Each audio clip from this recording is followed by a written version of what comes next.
The Packers and Bucks continue to struggle as the Seahawks now sit atop the NFC West. This is Locked On Game to Game NFL. Every game, every team, every angle. Locked On Game to Game, your team every day. Welcome in. You're listening to Locked On Game to Game NFL, local experts taking you from game to game in week 7 of the NFL season. I'm your host, Kainani Stevens. Thank you for making Locked On your first listen every weekday.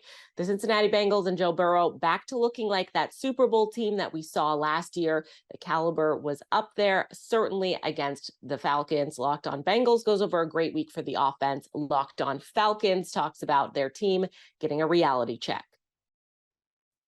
The Cincinnati Bengals put together a complete and dominating performance at home against the Atlanta Falcons in Week 7. I'm Jake Lisco from the Locked On Bengals podcast, and as the Bengals move to 4-3 and keep pace with the Baltimore Ravens atop the AFC North, they did so in impressive fashion against a depleted Atlanta secondary. Joe Burrow and his receivers had their way, from a big play to Tyler Boyd for a 60-yard touchdown on the first drive of the game, to a sideline pass to Jamar Chase, a run after catch touchdown for Jamar Chase, digs to T. Higgins, underneath passes to Hayden Hurst, breaking tackles against his former team, and the run game coming together in the fourth quarter to close things out.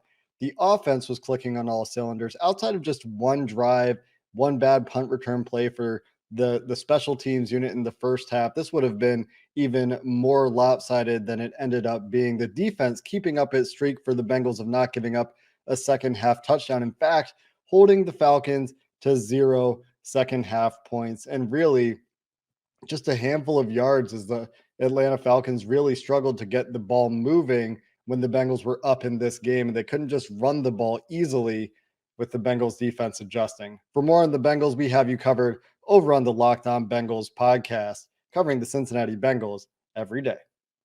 An ugly 35-17 loss for the Falcons in Week 7 to the Cincinnati Bengals. I'm Aaron Freeman, host of Locked On Falcons. It was a very rough day for the Falcons defense, who got gashed by several big plays, gave up nearly 500 yards passing to Joe Burrow, who tossed 3 touchdowns to Tyler Boyd and Jamar Chase. The Falcons came into the game dealing with injuries in their secondary and came out of the game dealing with more, with A.J. Terrell, Mike Ford, and Jalen Hawkins joining Casey Hayward and D. Alford as injured, and the Bengals certainly took advantage. After the Falcons fell into a 21 deficit after the first quarter, they seemed to climb back into things with 17 points in the final 5 minutes of the second quarter, thanks to a 75-yard touchdown from Damiere Byrd and a big punt return from Avery Williams to set up a Younghoe Koo field goal. But down 28-17 at halftime, the one-dimensional Falcons offense, led by quarterback Marcus Mariota, could not pass the ball effectively to dig themselves out of their second half hole and managed just 3 first downs in the second half. Mariota only completed 3 of 6 passes for 28 yards and was sacked 3 times in the second half alone. The Falcons will hope to regroup at home this week against the Carolina Panthers. We'll have that matchup as well as this Bengals loss covered all week long here on Locked On Falcons, part of the Locked On Podcast Network, your team every day. Dak Prescott able to deliver a win for Dallas in his return after that thumb injury. Locked On Cowboys details how the team overcame some mistakes early against the Lions to still get a win. The Dallas Cowboys overcome some sloppiness early to pull away at the end and beat the Detroit Lions at home 24-6.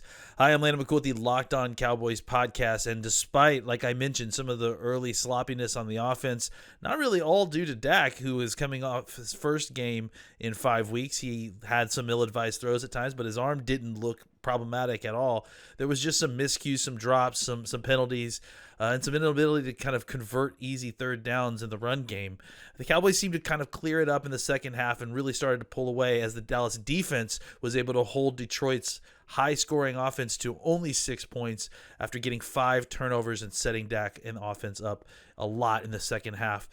So what's next for the Cowboys? Well, they have the Chicago Bears next week and then a bye, which should be a continued kind of nice ramp up for Dak Prescott in this offense to kind of continue to figure things out as Dak is easing his way back from his thumb injury. For more on the Dallas Cowboys, make sure you check us out at the Locked On Cowboys podcast. And for all your other podcasting needs, make sure you check out the other podcast on the Locked On Podcast Network, your team every day.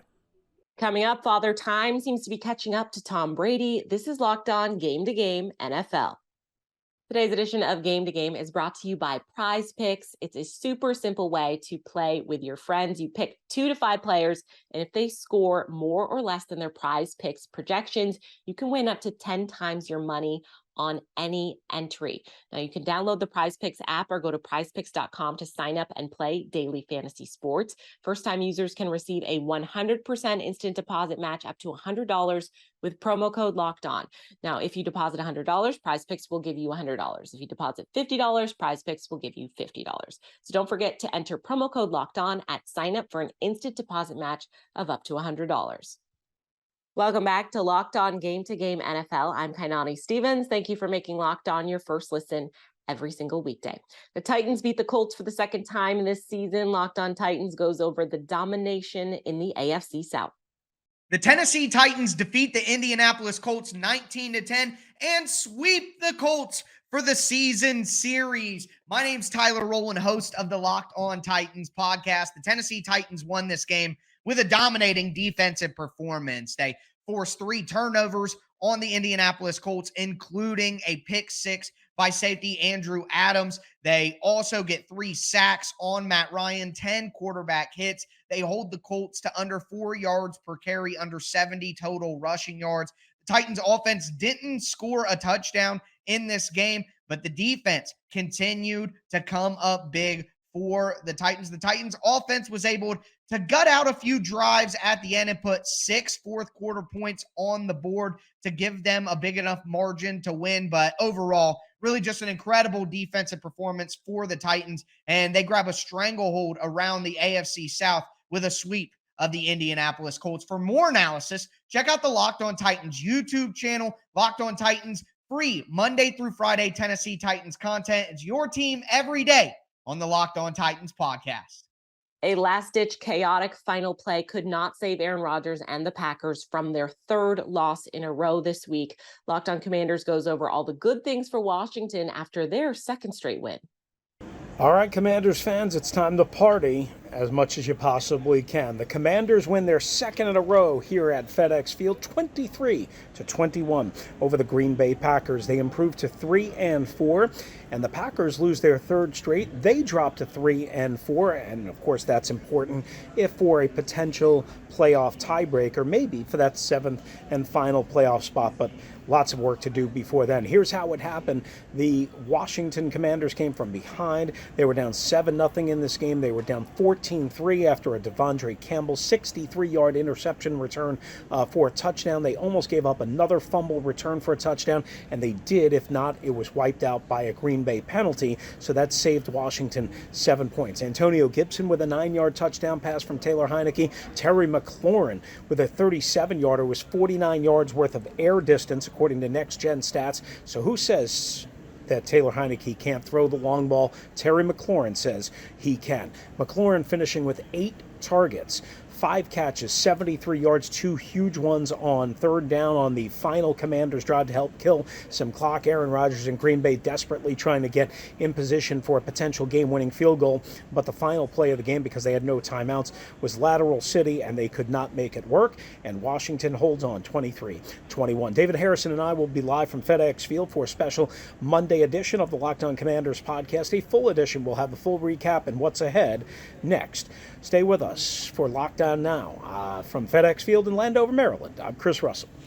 The Tampa Bay Buccaneers offense is still desperately searching for answers after going without a touchdown yesterday in Charlotte. The Bucs fall to the shell of a roster that is the Carolina Panthers at this point for the first time with Tom Brady as their quarterback. Locked On Buccaneers goes over all the details. After trading away wide receiver Robbie Anderson and running back Christian McCaffrey, the Carolina Panthers still managed to upset the Tampa Bay Buccaneers 21-3, coming off of a huge upset at the hands of the Pittsburgh Steelers last week. The Buccaneers offense could not get it together against the Carolina Panthers. This is Tom Brady's first loss to the Panthers as the quarterback of the Tampa Bay Buccaneers, and they are left with a lot of questions.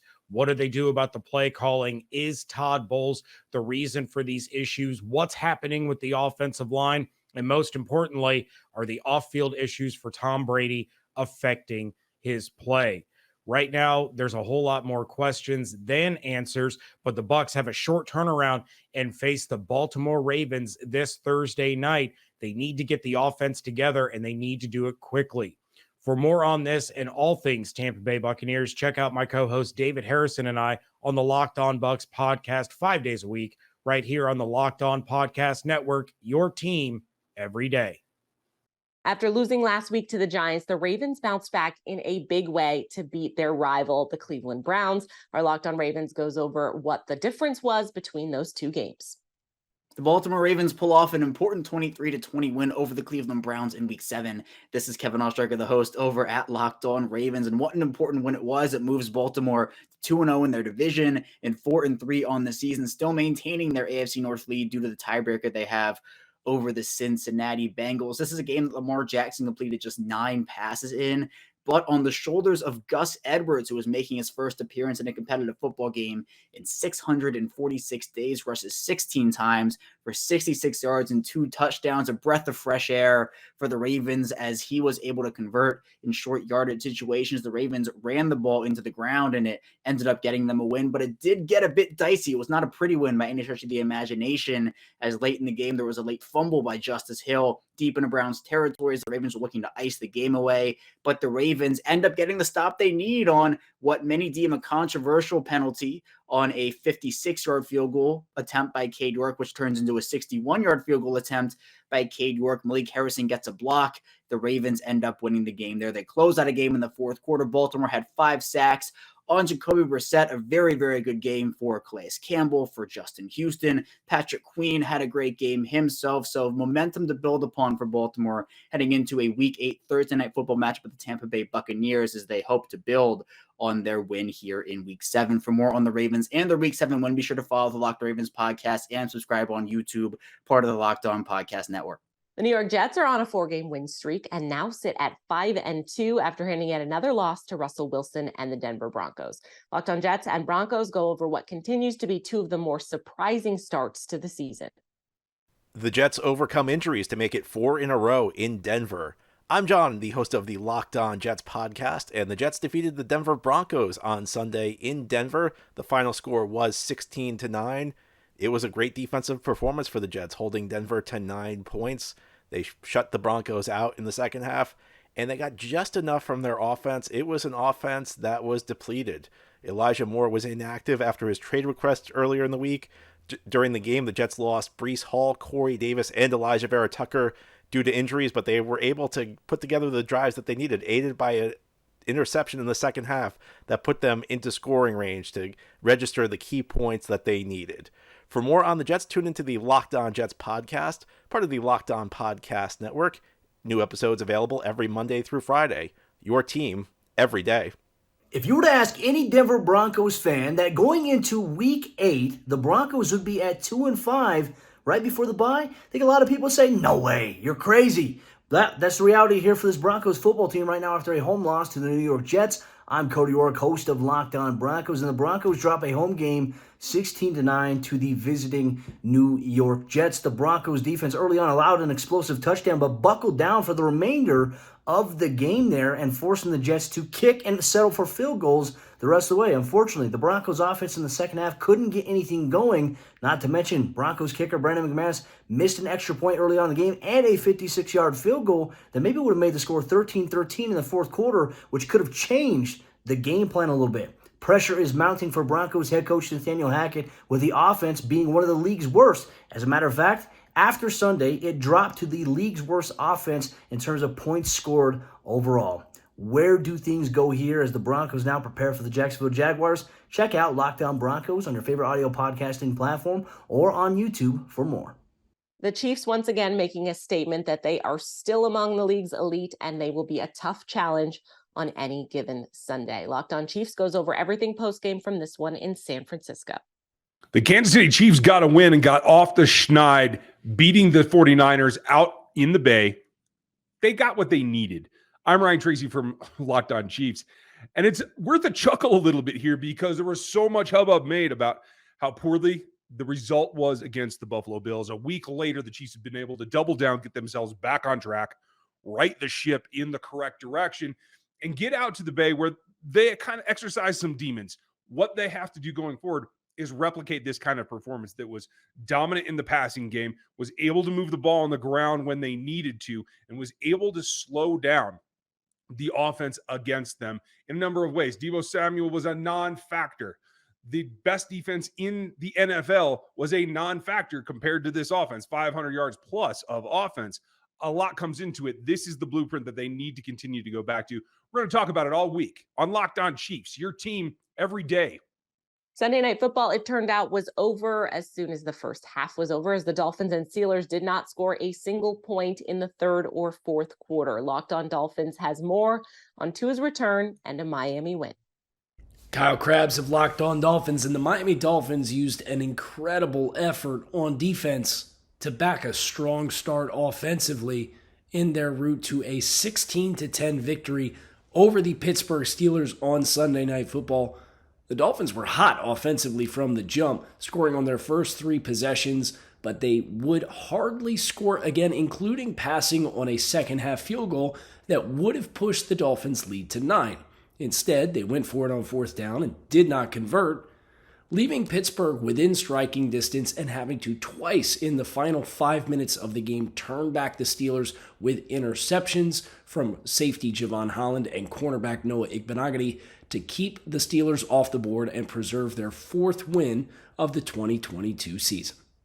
I'm Chris Carter of the Locked On Steelers podcast. I'm here at Channel 11 WPXI Studios as the Steelers have lost 16-10 Sunday Night Football against the Miami Dolphins. It was a really tough loss and a hard-fought game all throughout. The Steelers defense, after giving up an initial scoring drive, rose to the occasion, kept the Dolphins out of the end zone for the rest of the game. But time after time, they gave the Steelers offense a chance. They had one really good drive with Kenny Pickett and 3 interceptions. 1 interception on Chase Claypool falling down, but 2 in the fourth quarter, both on potentially game-winning drives, crushed the Steelers in the end.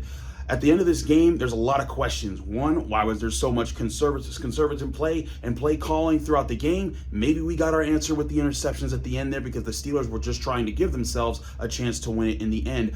I think there's a bunch of things to take away here. One, George Pickens is a great player right now. He's making heck of plays, but they need to get the ball to him. The Steelers have these playmakers. I get that they're trying to protect Kenny Pickett. I get that they're trying to protect him from himself so that he doesn't make the big mistakes like he did in this game. But ultimately, if this team is going to grow with him, they need to grow with him. They need to let him take shots. And this loss, these are losses, these are games that he needs to take with him, move forward, and learn from it. If he's going to become the Steelers franchise quarterback, he has to grow from these moments.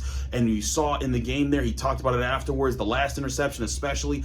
The second interception, not too bad. It's 3rd and 16. He's trying to make something happen. The penalties set him back in a really tough spot. But that last interception, all he had to do was take it, run, get a few yards, get out of bounds, and the drive would have stayed alive. A miscommunication where he thought Deontay Johnson was going one way, Deontay Johnson went the other, and that led to a breakdown there. Lots of things you could point at. 4 dropped interceptions. This game literally slipped through the Steelers' fingers, and now they're 2-5, and they're going on the road to face a 6-0 Philly team when the Eagles are coming off a bye week. The Steelers haven't won in Philadelphia since the 60s. This is a really rough situation for the Steelers right now, but we'll break it all down on the full episode of the Locked On Steelers podcast. Again, I'm your host, Chris Carter. Follow me on Twitter and Instagram at Carter Critiques. I'll be on the Final Word in Pittsburgh, WPXI, Channel 11, our NBC affiliate there. I'll be doing that show afterwards, and as soon as that's done, I'm driving home and getting a full episode of Locked On Steelers up. So enjoy this video while you can. I'll have more on Channel 11 after this, and I'll also have a full episode of Locked On Steelers for the Monday episode. We'll see you there. That's going to do it today for Locked On Game to Game NFL. Thank you for making Locked On your first listen every weekday. Make sure you subscribe to Locked On NFL and your favorite team's Locked On podcast on YouTube and wherever else you get your podcasts. I'm Kainani Stevens. This has been Locked On Game to Game.